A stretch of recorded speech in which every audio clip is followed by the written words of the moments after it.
Welcome to Saturdays at 7, Christian Scholars Review's conversation series with thought leaders about the academic vocation and the relationship that vocation shares with the church. My name is Todd Ream. I have the privilege of serving as the publisher for Christian Scholars Review and as the host for Saturdays at 7. I also have the privilege of serving on the faculty and the administration at Indiana Wesleyan University.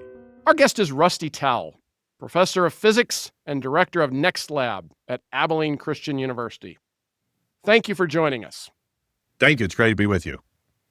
In his 2024 book, The Power of Nuclear, The Rise, Fall, and Return of Our Mightiest Energy Source, Mario Vischer argues that after decades of stagnation, a wave of innovation is sweeping through the nuclear industry. What's your assessment of Vischer's claim? And if you agree, what challenges or conditions do you believe led to sort of previous generations of or decades of stagnation? That's a great question. Why do we have this amazing energy source that is, so high energy density and clean and abundant?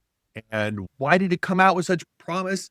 And then it basically gets sit on the shelf and frozen in one stagnant form for decades and decades and decades. And even people deciding it's the wrong thing before all of a sudden we said, oh, no, it is the right thing. And it's a great question. And I think that it's worth reflecting on. And in fact, it's the type of question that people aren't paying attention if they don't ask it. You're telling this story about the blessings of nuclear power and someone doesn't bring that up, then they're just not paying attention. So it probably comes down to who the customer is, who needs it.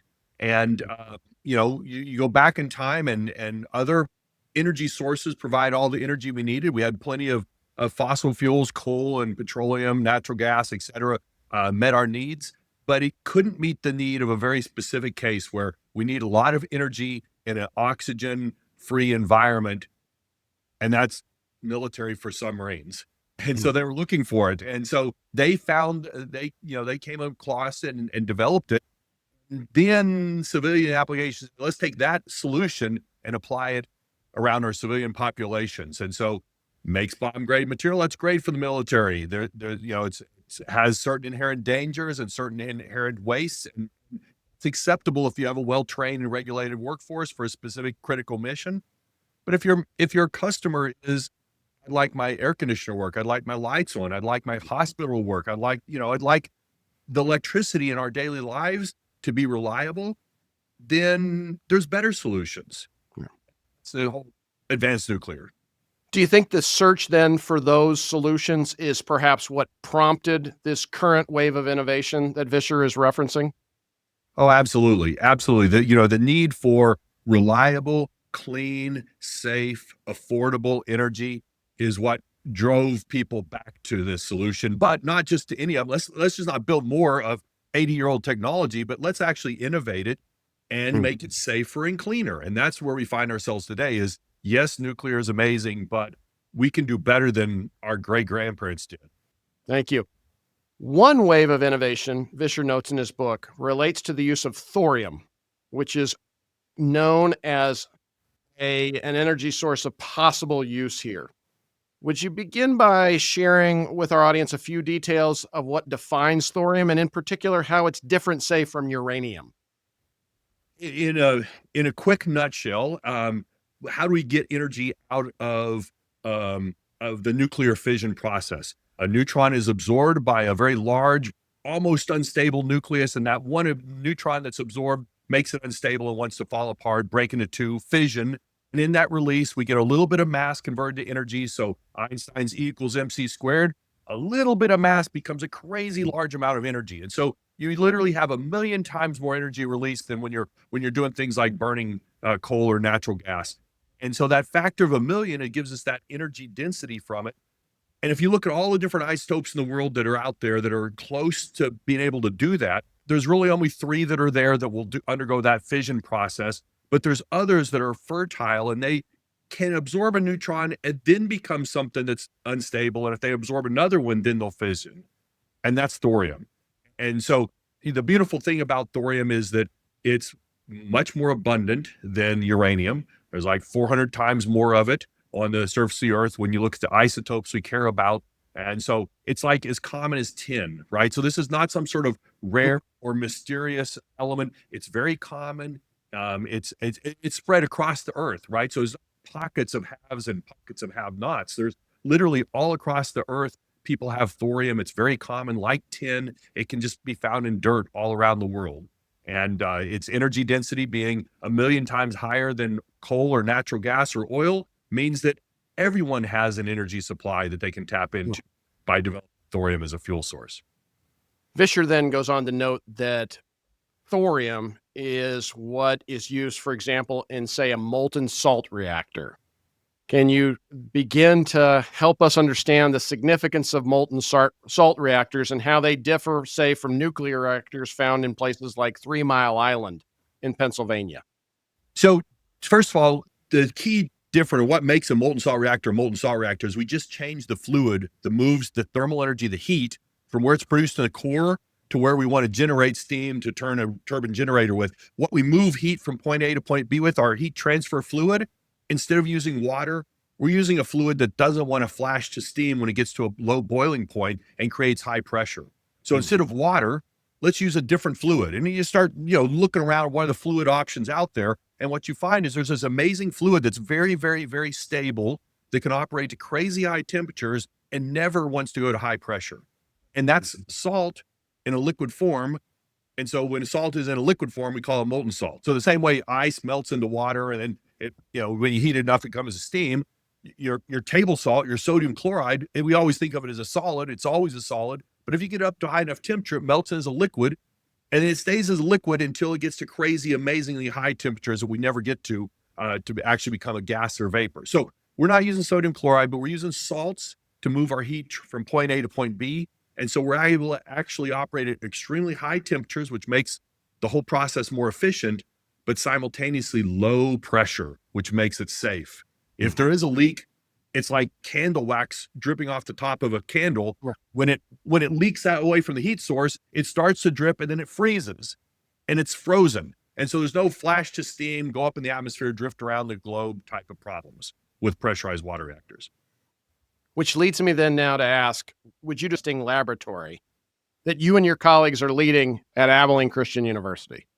Yeah. So Next Lab is exactly that. We're nuclear energy experimental testing. So we're wanting to raise the technical readiness level of the technology of molten salt so we can bless the world. And so we talk about our mission. Our mission is to provide global solutions to the world's needs for energy, water, and medical isotopes by advancing the technology of molten salt reactors while educating future leaders in nuclear science and engineering. That's our mission. Thank you. What led you and your colleagues to invest in this form of nuclear innovation? And what are your hopes for the outcomes of your efforts? I mean, we want to bless the world. I mean, if you think about it, and we talk about energy needs, and when you talk about keeping the lights on or keeping the air conditioning running, or maybe powering a new AI center, those sorts of things. When I really think about the needs of the world, and I think about the thing that 40% of the world's population doesn't have access to electricity on a reliable, dependable basis to live on. And so they're no longer able, they're not worried about, does the air conditioner work? They're wondering, how do I cook my dinner? And for that 40% of the population that doesn't have electricity to do that, that means they're going out and they're cutting wood, or they're picking up cow pies or some sort of animal manure or other biological waste, and they're bringing it in their home and they're burning it. They're, of course, breathing those fumes. And so we have millions of deaths a year from just breathing the burning waste that they're trying to cook their food on or provide a little heat for their home. And so if we can provide energy, in the form of electricity that's clean and safe, but we can also make it affordable enough to bless those people that literally, are living on pennies a day type of incomes, then we've blessed the world, right? I mean, their horizons rise. They turn on lights at night. They learn to read. They don't have to carry water every day, right? A statistic, 400 million hours today on this planet of women and girl time carrying water. Wow. I mean, it's just mind-boggling. And then what happens tomorrow? That same 400 million hours, right, of women and girl just carrying water. That's literally all they're doing. It's just bucket after bucket, and for some of them, it's 15 minutes a day. Some of them, it's an hour and a half, depending on how far it is and how much water they need to carry. But it's all this effort doing that. And if we can provide pure water and just a little bit of electricity and give them a light to read by. All of a sudden they're able to read. Mothers are able to teach their daughters to read. They go to school. Their whole life trajectory changes by giving them energy. And that's the empowering thing of energy. And so, yes, our goal, our excitement in this project is, can we bless the world with this technology? And we think the answer is yes, we can. Thank you. I want to back up then now and ask you about how you got into this work in particular. You earned an undergraduate degree in physics from Abilene Christian, then a PhD in physics from the University of Texas at Austin. At what point did you discern physics would play a critical role in terms of how you understood your calling? Where did it begin? Well, when I was in high school, I went to a Texas Energy Science Symposium, and you can imagine in the '80s there was a lot of oil and gas, and and it was a major energy source, and it's blessed a lot of lives. So I'm thankful for it. But I learned at that conference, I learned about the nuclear forces and fission and fusion and the possibilities there. And, so I remember a conversation with my high school science teacher that, hey, if I want to work on, fission, fusion, nuclear stuff, is that chemistry? Is that physics? What do I need to major in when I go to school? It's physics. And, okay, I'm a physics major. I mean, I always liked the sciences and problem solving and that kind of stuff, but that sort of gave me a trajectory, a starting point. And, and for a lot of years, I did basic research. And so PhD dissertation was on the anti-quark content of the nucleon, something I'm sure you're very excited about, would love to have a podcast on. Never asked for that because one of those things that you say, well, why does it matter to me what the anti-quark content of the nucleon is, right? I mean, how's that change my life? And I'm like, the answer is I don't know, but someday we'll figure out how to do it every time we learn about the world. And so it's, and so it was sort of a discovery for the discovery's sake. And I enjoyed it. But when this new sort of direction came around and I was pointed towards it, and literally I was asked over and over again by someone, what do you think about molten salt reactors? I'm like, hey, nuclear power is the best energy form. We just need more of it. And I was asked repetitively about this. And finally I said, well, okay, let me learn more about this thing I'm dismissing. And when I learned more about it, I had the same question you started with is, wait, this provides clean energy that's safer and cleaner than nuclear power, and we put it on the shelf? Why is that? I must be missing something. It's too good to be true.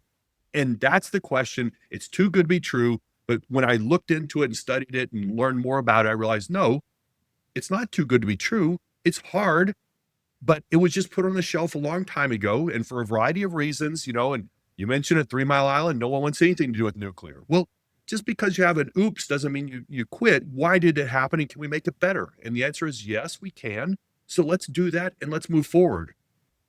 Any mentors in particular, this high school teacher that you had that you turned to, but any mentors in particular that helped along the way with this discernment process of yours? I love the quote that, it talks about, how science is process is sort of standing on the shoulder of giants, right? And without a doubt, I am where I'm at because of the shoulders I'm standing on. And so the list is, I would say, too long to go through because everyone's had a part to get me here and prepare me. And not just me, this is a team effort. And so when I think about the team that's trying to do this, right? Obviously there's a whole group here at ACU, and it's not just the technical group, but we have a president and we have a board of trustees that believes in this and wants to say, hey, yes, that's our calling as a university, is to train people, educate students for Christian service and leadership throughout the world. What does that mean if you're an engineer or you're a physicist or a chemist? How do you do that? Well, I think this is the answer to part of that. But we also have a corporate sponsor. Nature Resources says it's great to learn this in the lab, but if all those people are starting out to live without electricity, if you're actually going to bless their lives with technology, we need someone to deploy it. And so Nature Resources that came along beside us and says, we're ready to be that vendor partner that takes the technology and goes and deploy it. And the list goes on and on and on. We have a group of founders that helped start this project. They're the first people that took out their checkbook and wrote a check. More recently, just to say, Texas just committed $112 million to support this project. So, it's hard to limit the credit because so many people are deserving of support. We would not be here without the efforts of a huge group of people. Thank you. When you think about your vocation then as a physicist, is there a question or perhaps an interrelated set of questions that intrigue you the most? If you were to boil it down, this is what gets me up in the morning. And perhaps you've already sort of stated it in certain ways in terms of our conversation here. But what is that question, and what do you think it says about you as a physicist? I love this world God's created for us. I love learning about it. And for decades, I just was in the discovery process, and it's sort of like, where can I see God's fingerprints in the universe? And that's wonderful, and that has a certain satisfaction. But when I reflect on Jesus's words talking about, I was hungry and you fed me, I was thirsty and you gave me something to drink, I was in need. Then it thinks about, what am I actually doing to bless people? And this project came along with the opportunity really of blessing people. And so I love the way this project combines with and is in alignment with my Christian mission and the desire to make the world a better place. And so I'm thankful for that overlap of what's fun and exciting to do, but also what has real meaning and can bless people's lives. Thank you. You mentioned basic science and that you cut your teeth, as most do, on these types of efforts.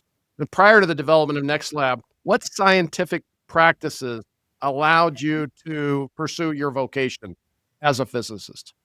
So I was a nuclear physicist, and I went to national labs, and for me, what sort of lit my fire, and as I reflect back even to my undergraduate years, what changed me and shaped me was not learning Newton's laws, right? I mean, they're great and they're powerful statements of the way the world works, but you can learn those anywhere. But I actually graduated from Abilene Christian University, and so I came through here as an undergrad, and what shaped me was the ability to have sort of not just a laboratory experience, but a real world opportunity. So to go to a lab and do an experiment for the first time, and I got to use world class facilities, and so at the time, the world class facilities were at national labs, and that's where we went. So I, as an undergrad, got to go to Los Alamos National Lab and use one of the highest intensity accelerators in the world to do research, and I got to do that with a Christian mentor who lived into me, taught me what it was like to be a physicist and understand the way the world worked, showed me this amazing tools to discovery, and then I'm out of town, a summer internship, and I show up at a local church, and there my professor is worshiping on Sunday morning with me. So this synergy of those three things shaped me. And when I had the opportunity to come back to ACU, that was what excited me about the opportunity to come back and provide real world opportunities using world-class facilities and be able to walk side by side with students as they learn and share what it meant to be both a physicist and a Christian. The exciting thing now we're doing with NextLab is we're bringing some of those world-class facilities on campus so more students have that opportunity. In terms of the development of NextLab and getting into sort of the nuts and bolts of it, putting it forward, what ways was the process easier maybe than you initially thought? And what ways was it maybe harder than you initially thought? Another great question. I would say the easier than I thought is nothing. It was so hard. And a lot of people describe we're just naive enough to think we could actually pull this off. And so we started something impossible. I'd say the reason we've gotten here is that at just the right time, the right doors have been opened for us. And so the right people have stepped through, the right opportunities, the right things have happened. And that's a thing where I can step back and try to take credit as being as amazing leader. But of course, this is not the case. The case is that God has opened the right door and put the right people here at the right moment. And you think about, even if you just look at public opinion polls of nuclear, when we started this process, and we're, go back 6 or 8 years ago or 10 years ago, when we started thinking the earliest stages about this, what was public opinion? Not so good. But if you look to where it is now, everyone's a fan, and because of what it provides, and that has nothing to do with what I'm doing. I mean, I hope I'm contributing. I try to educate people where I can about how it's safe and it's going to bless the world. But the truth of the matter is there's been so many things happen that God takes the credit for, and so much harder.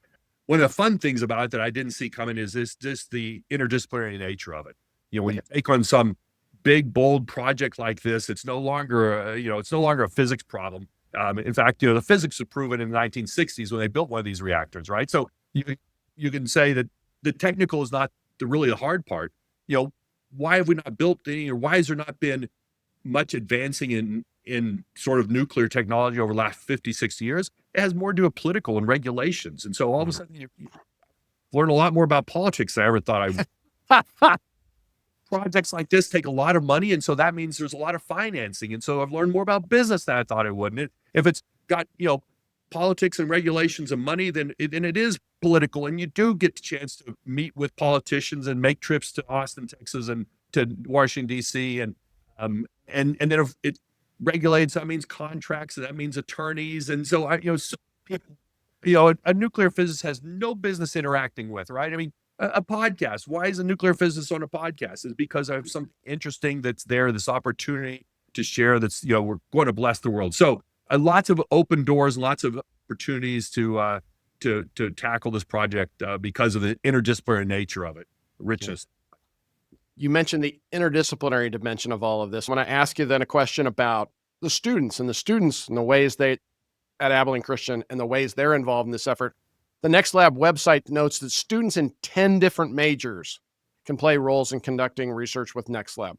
At what point did you envision Next Lab would demand insights from a variety of disciplines and that students could play a critical role in that process? I love involving the students. They bring in energy and excitement that you can have, but you can't maintain very well without the students. I'll just, secret to you should enjoy it at a university. One of the blessings of being around young people. Again, I claimed we were young and inexperienced when we said we'd do this project because we didn't know enough that we couldn't do it. So they bring that energy and the real interdisciplinary nature of this. And, some people refer to this as a chemistry reactor. And, as a physicist, I have a chemist colleague that I love kidding him out, insignificant chemistry is, and physics is such a higher, deeper, richer, field. And we kid back and forth constantly on this. But the truth of the matter is this is a chemistry reactor, right? The excitement, what's in this particular, how you one-line refueling and how you remove waste from the salt and all that. That's all a big chemistry project. The corrosion that's going on, that's all sort of the chemistry question. The physics was settled in the 60s, but we're still working on trying to understand and master the chemistry. And so there's lots of research there. And so the students come from all over, the chemists, the engineers of all different flavors, the physicists, the computer scientists. And, and even when you start getting a project this big, you say, oh, hey, big dollars. Can we get a finance student to help me with the budget? Or can I get a graphic design student to help me with a logo or a website layout and so you end up, yes, lots of students have their fingerprints on this project. We're pushing 300 students have worked on this project in the last decade. For those students then who've worked on this project and don't say go on to pursue careers within nuclear physics, what are the formative expectations that you hope carry them forward into the future? What do you hope they get, shapes them as people, even if they don't go in and do this professionally? I would love it. I'm thankful for the students that do join this profession. But what I really want to do is I want to help students find where they're called, right? Mm-hmm. Where are you called to, and where can you take your talents and fulfill, God's mission for you in your life? And that's got to be a place where you have some talent and you have some passion and drive and it sort of all comes together in the same way as describing the sweet spot for me in Next Lab. You find your sweet spot where you can do that. And so, wherever it is, if you can be part of a team, if you can communicate, if you can understand how your little bit fits into a bigger process or team, those are skills that are great. I mean, and those translate wherever you're going and whatever you're doing. And so that's probably a whole lot more important than, how well can you understand a redox equation for the chemistry here, or how well can you signal process something coming out of a sensor or program, lines of code. Those are lessons that will shape you for your whole career, no matter what sort of changes of career path you have in the future. Last winter, Abilene Christian was reclassified as an R2 or Research 2 institution, according to the Carnegie classifications of institutions of higher learning. Despite this recognition, the prevailing thought is that efforts to build and operate an effort, say, such as Next Lab, are parts of big science, as it's often called, often pursued at R1 institutions. In what ways can an effort, say, such as Next Lab, operate well in an R2 environment, such as Abilene Christian? Perhaps maybe even better in an R2 environment? No, it's a great question. And I'd say we have some amazing partners we're working with, R1 partners. So from the beginning, we've been working with the University of Texas in Austin and Texas A&M University and Georgia Institute of Technology. So I love our R1 partners and collaborators. And so don't let me say anything bad about R1. So I hope ASU grows there. But to answer your question, what do we have and why? And people look at it and say, great, 4 universities, which of these universities doesn't look like the others, right?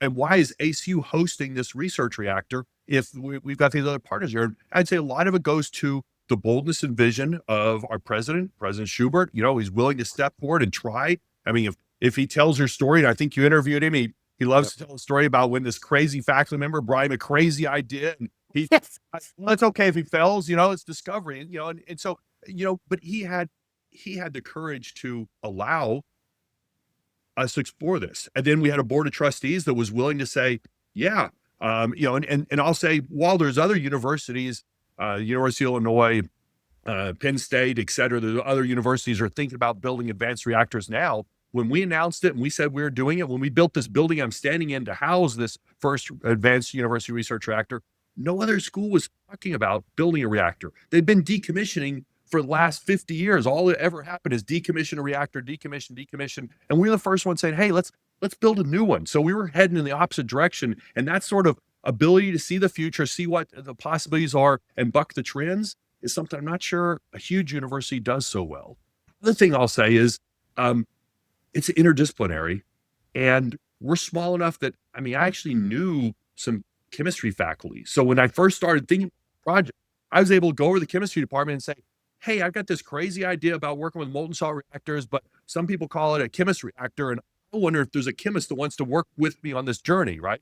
And so a couple of them joined in, and that's 10 years ago. And that same faculty have been working with me on this project for the last decade. And it's that interdisciplinary stuff. Again, you go to those other schools, and those, nuclear engineering and chemistry are probably in different colleges, different sides of campus, and so big they don't even, the right hand, left hand don't even know who each other are. Not saying that's not great things about those schools, but that's an advantage we can live into here, is that we're small and nimble, and we're able to work across silos. Thank you. As we get short on time, I want to transition now to asking you, as a physicist, how you understand the academic vocation, and sort of what characteristics or qualities are most definitive when you think about what it is, the work to which you're called. I always reflect back the first day of class with all my students, sort of Paul's sermon when he's talking to people about this world that's made that they don't necessarily understand. He says, God made this world and everything in it, and sort of in the hopes that we would find him, right? And I'm doing a poor paraphrase there, but as a scientist that worked for years in discovery and now trying to take that discovery and apply it to human needs, I think about how can you see God in the world created around us? He created an amazing world. I feel like his fingerprints are all over it. The deeper you look, if you look inside of molecules, inside of atoms, inside of the nucleus, inside of protons or neutrons, and see their anti-quark structure, I think you can see his fingerprints there, right? I'm sure there's not a lot of people that see it the way I do. But the point is it's amazing how it's made, right? The fact that we have this rich world, and of all the different isotopes out there, there's one in nature that actually, if it absorbs a neutron, will release some energy, an amazing amount of energy. We can do it, right? And why did he put it there, right? I mean, did it happen by chance? No, I think God did it with a purpose. And so can we take advantage of that? I'm rambling on off topic, but the idea that God's fingerprints are in the creation around us, and as a scientist, I get a chance to study that. As an engineer, I get to think about how can we take advantage of those features he's built into the world around us. Thank you. In what ways has that understanding sort of evolved or developed over time as you've been teaching and as you've been engaged as a physicist in this work? Well, certainly for first 20 years of my professional, career, I was really focused on just the discovery, right? I would just talk about the joy of seeing God's fingerprints there. But as I was challenged about, well, why don't you make the world a better place, right? Can we, how can you take advantage of the things you're learning? And how can we address the world's needs for energy and clean water and medical isotope? And the answer is, well, yes, you can. Well, then why aren't you doing something about it? And well, I've got this grant from the Department of Energy to do basic discoveries. Like, well, what if we take the funding problem off? What if we write you a check? All of a sudden, I was challenged in a different way, and so then all of a sudden, this question: could I think about addressing the real world's needs of the world. And so it was, yes, I think I could. And so it's opened up this amazing opportunity. As a physicist, then, to carry out this sense of calling and vocation, what virtues do you believe are most important to cultivate, to keep on the forefront of your thinking, but also for students that work with you? What are some of the best ways we can serve them by cultivating certain virtues that allow them to flourish in these ways? Nothing's easy, right? Everything you do has ups and downs and days of victories and tough days. And I think that having a purpose and a mission that that you can keep reflecting back on, it has value. That's more than just a job, right? I mean, if it's just a job, I mean, I think we're all ready to tap out on certain days. But if it's a job, yes, it pays the bills, but more importantly, it's something that aligns with who I am and who I want to be and what I want to accomplish and how I want to leave the world better than I found it. And there's lots of ways of blessing the world. I mean, this aligns with my skill sets. I'm thankful for first responders. I'm thankful for all the teachers that taught me and teach my children and my grandchildren and healthcare professionals. There's so many ways of blessing the world, sharing information and brightening people's horizons. There's all ways of doing it. Find the way that for you is that intersection of what's your abilities, what aligns with what's important to you, and how can you sort of give back. And if you can find something that's in the middle of that, then I think then you found your happy. For physicists, then, what vices do you believe are most important to sort of keep in front of you or be vigilant about confronting when they may emerge?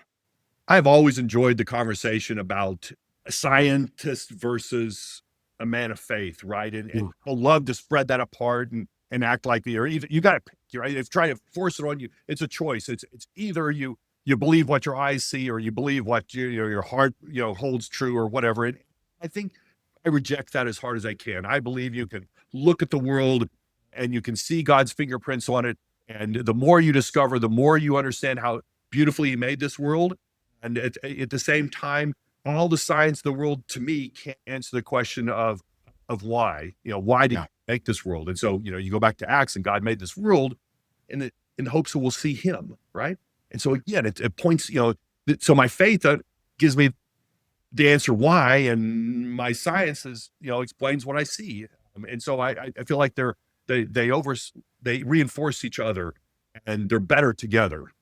As we close our conversation, then, I want to ask along these lines here, then, in what ways do you believe that physicists can be of greater service to the church, but yet also the church can maybe be of greater service to physicists and advance the calling of science and this understanding of God's world? I love talking about, make sure you have the right tool for the right job, right? And so when we're trying to say, how can we meet the energy needs of the world? Let's not try to imagine we can go back and better understand the Old Testament prophets and they'll answer the question for us. I believe science and engineering will help us come up with a solution that's clean, safe, and abundant and will bless the world. If I say, why should I care about that person across the world that's living without energy? Science doesn't give you an answer for that. I mean, they don't give you a reason for why you should care about someone or have compassion for them, but my faith certainly does. And so let's bring them together. Let's quit pretending like they're one or the other. They're each richer together. Let's not look for gotchas or dividing points. Let's not chase meaningless questions, which I think some people get hung up on. Can we make the world a better place? Why should we do that? Why should we care about people? I think those are things that we can really focus on. Thank you very much. Our guest has been Rusty Towell, professor of physics and director of the Next Lab at Abilene Christian University. Thank you for taking the time to share your insights and wisdom with us. Thank you very much. Thank you for joining us for Saturdays at 7. Christian Scholars Review's conversation series with thought leaders about the academic vocation and the relationship that vocation shares with the church. We invite you to join us again next week for Saturdays at 7.